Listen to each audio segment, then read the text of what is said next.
Hola amigos, ¿cómo están? Espero que se encuentren muy bien. El día de hoy iniciamos este curso con rumbo al ENARM 2022. Tenemos un año para prepararnos y lograr ingresar a esa residencia médica que tanto deseas. Iniciaremos con el módulo de reumatología y el día de hoy veremos la videoclase de artritis por microcristales. Es un tema frecuentemente preguntado en el ENARM y debes prestar particular atención al diagnóstico y tratamiento, así como a las características diferenciales del líquido sinovial que vamos a ver más adelante. La gota, una enfermedad de reyes, durante siglos se le conoció como una enfermedad asociada a los grandes banquetes que se daban glotones y reyes. El enfermo más famoso dentro de la historia fue Enrique VIII. Hablaremos primero del ácido úrico. El ácido úrico es un producto de la degradación de las purinas, que se producen de forma endógena a través del proceso de recambio celular y de forma exógena con la dieta. La hiperuricemia se define como un nivel plasmático de ácido úrico por arriba de 6.8 miligramos por decilitro. Hasta 10% de la población presenta hiperuricemia en algún momento de su vida. La mayor parte del urato se elimina por vía renal. No todos los pacientes con hiperuricemia presentan gota. Sin embargo, este es un factor predisponente para presentarla. Los principales factores de riesgo para desarrollar gota son en primer lugar ser hombre. Sin embargo, a partir de los 60 años de edad, el riesgo se iguala entre hombres y mujeres. Tener una dieta rica en purinas, esto es carnes y derivados, algunos mariscos, soya, solo por mencionar algunos ejemplos.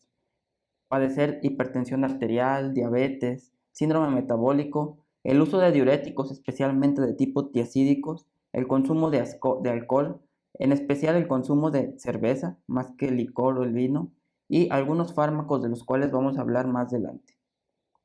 La etiología de la hiperuricemia la podemos dividir en tres grupos. Factores que producen una excreción disminuida de ácido úrico que representan el 90% de las causas de hiperuricemia, aumento en la producción del ácido úrico que representan 10% de las causas de hiperuricemia y un mecanismo combinado entre estas dos últimas. Dentro de las causas que producen excreción disminuida de ácido úrico, tenemos a la insuficiencia renal, la enfermedad renal poliquística, la acidosis ya sea láctica o cetoacidosis, el hipotiroidismo, fármacos, entre estos los salicilatos, que en dosis menores a 2 gramos por día producen una excreción disminuida de ácido úrico, los diuréticos, etambutol, piracinamida, ciclosporina A y levodopa. Los factores que aumentan la producción del ácido úrico son todos los que nos causan un recambio celular aumentado. Entre estas enfermedades mieloproliferativas, linfoproliferativas, hemólisis, rabdomiólisis y psoriasis extensa. Alteraciones enzimáticas como el déficit de hipoxantina, guanina, fosforibosil transferasa, el ejercicio intenso, obesidad, glucogenosis 3, 5 y 7. Y dentro de las causas que tienen un mecanismo combinado están también déficits enzimáticos como el déficit de glucosa 6-fosfatasa, déficit de fructosa 1-fosfatoaldolasa, el consumo de alcohol y estados de choque. Recordemos que la causa identificable más común de hiperuricemia es el empleo de diuréticos, y entre estos los de tipo tiacídicos. Los salicilatos, como la aspirina, en dosis superiores a los 2 gramos por día, se comportan como úricos. Y bueno, la hiperuricemia, o más bien la historia natural de la hiperuricemia y la gota, se puede dividir en 4 etapas. La hiperuricemia asintomática, la artritis gotosa aguda o el ataque agudo de gota, el periodo intercrítico o gota intercrítica y la gota tofácea o gota crónica. La hiperuricemia asintomática se caracteriza por niveles elevados de ácido úrico, es decir, por arriba de 6.8 miligramos por decilitro, pero sin presentar síntomas. Esta puede estar presente o va a estar presente a lo largo de la vida en el 10% de la población. La siguiente etapa es la artritis gotosa aguda. Esta se manifiesta como inflamación articular con enrojecimiento, aumento de la temperatura local, dolor intenso en la articulación, Suele ser monoarticular en 79 a 90% de los casos, y la articulación que se afecta con mayor frecuencia es la metatarsofalángicas, la del dedo gordo del pie. Esta artritis se le conoce como podagra. Los síntomas suelen remitir en 7 a 10 días con o sin tratamiento. Las otras articulaciones afectadas son las articulaciones del tarso, tobillo y rodilla. La gota intercrítica o la etapa 3 se caracteriza por periodos libres de síntomas entre episodios de artritis aguda. Los cristales están presentes en el líquido sinovial, sin embargo, en niveles bajos. Y la cuarta etapa, o la gota tofácea, también llamada gota crónica, se caracteriza por depósitos continuos de cristales. Se manifiesta como rigidez, inflamación y acúmulos subcutáneos en áreas de fricción y áreas periarticulares. En una radiografía de la articulación vamos a observar la lesión característica, que es la erosión ósea, esta que podemos ver donde nos indican las flechas en esta radiografía, que son granulomas. Los vamos a observar como tumoraciones blanquecinas alrededor de articulaciones, como vemos en la siguiente imagen. El diagnóstico de gota se hace en primer lugar teniendo la historia clínica, factores de riesgo del paciente. En etapas avanzadas es fácil de hacer el diagnóstico. Sin embargo, el estándar de oro es la presencia de cristales en el líquido sinovial. Utilizando microscopio de luz polarizada, vamos a observar cristales color amarillo brillante en forma de aguja sin birrefringencia, o lo que es lo mismo, con birrefringencia negativa. Recordemos que los niveles elevados de ácido úrico no hacen el diagnóstico y los valores normales tampoco lo excluyen. Ahora vamos a hablar sobre el tratamiento de la gota y la hiperuricemia. En pacientes con hiperuricemia asintomática, es decir, con niveles de ácido úrico elevados, pero sin síntomas, no vamos a dar ningún tratamiento farmacológico. Simplemente el tratamiento se basa en buscar y en corregir la causa de este ácido úrico elevado y corregir, obviamente, los factores de riesgo modificables que presente el paciente.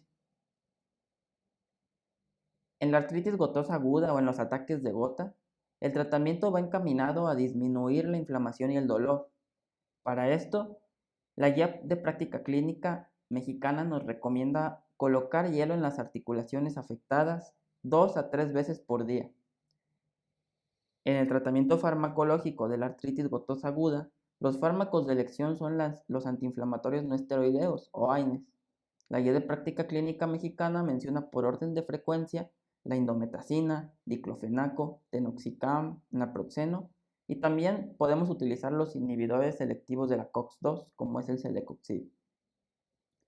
La colchicina es un fármaco que, si bien tiene mayores efectos gastrointestinales y hepáticos y de toxicidad en general, es útil cuando lo combinamos con AINES, siendo de mayor utilidad si se inicia dentro de las primeras 24 horas del inicio de los síntomas. Su dosis es de 0.5 a 1.5 miligramos vía oral cada 24 horas. Su dosis debe ajustarse en caso de que el paciente presente insuficiencia renal. En la artritis gotosa aguda o en los ataques agudos de gota, el tratamiento va encaminado a disminuir la inflamación y el dolor. Para esto, utilizamos la aplicación de hielo local de 2 a 3 veces por día. Los fármacos de elección son los AINES. La Guía de Práctica Clínica Mexicana menciona por orden de frecuencia la indometacina, diclofenaco, tenoxicam, naproxeno y los inhibidores selectivos de la COX-2 como el celecoxib. La colchicina, si bien tiene mayores efectos adversos gastrointestinales, hepáticos y renales, es de utilidad cuando se combina a dosis intermedias con AINES. La dosis es de 0.5 a 1.5 miligramos vía oral cada 24 horas y su dosis debe ajustarse en caso de que el paciente presente insuficiencia renal. Los glucocorticoides están indicados en pacientes que no toleran AINES. Pueden administrarse por vía intraarticular, oral o parenteral.